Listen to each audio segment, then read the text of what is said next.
నమస్తే, ఆంధ్రప్రభకి స్వాగతం. నేను ప్రియా కౌశిక్.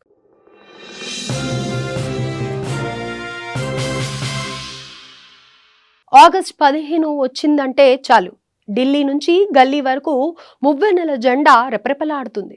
1947లో మన దేశం బానిస సంకెళ్లను తెరుచుకొని స్వతంత్ర దేశంగా అవతరించింది.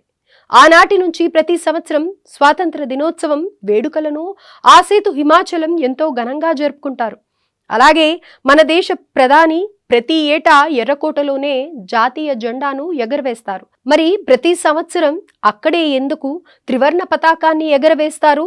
దాని వెనుకున్న కారణం ఏంటి అనేది ఈ వీడియోలో తెలుసుకుందాం. తెల్లదొరల కబంధ హస్తాల నుంచి 1947 ఆగస్టు 15న భారత్ స్వాతంత్రాన్ని పొందింది. దాదాపు 200 ఏళ్ల బ్రిటిష్ పాలనను నుండి మన దేశం విముక్తి పొందినందుకు గుర్తుగా నాటి భారత ప్రధాని జవహర్ లాల్ నెహ్రూ రాజధాని ఢిల్లీలోని ఎర్రకోటపై జాతీయ పతాకాన్ని ఎగరవేశారు.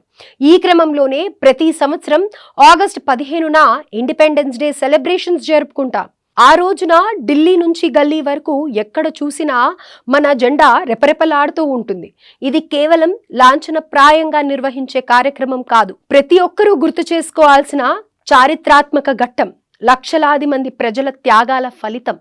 ప్రాణాలను సైతం పణంగా పెట్టి దేశ స్వాతంత్రం కోసం చేసిన పోరాటానికి ఓ జ్ఞాపకం. ఎర్రకోట, దీన్నే రెడ్ ఫోర్ట్ అని కూడా పిలుస్తారు. ఈ చారిత్రాత్మక కోటను మొఘల్ చక్రవర్తి షాజహాన్ 1638వ సంవత్సరంలో కట్టించారు. ఇది మన దేశ పాలనకు నిలువెత్తు నిదర్శనం.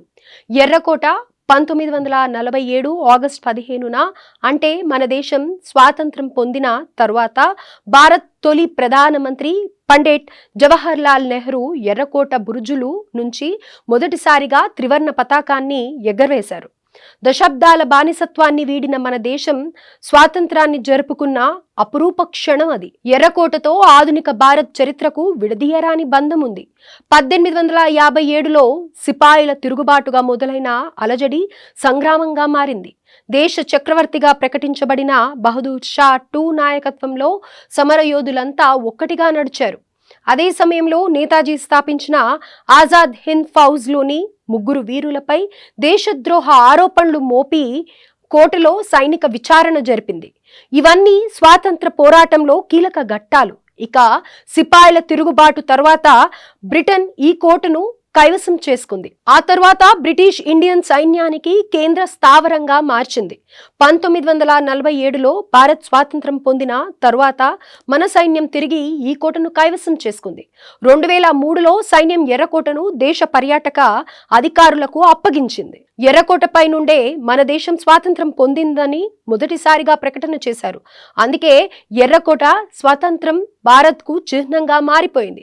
మన దేశ ప్రధాని ఎవరైనా సరే ప్రతి సంవత్సరం ఎర్రకోట నుండే జాతిని ఉద్దేశించి ప్రసంగిస్తారు.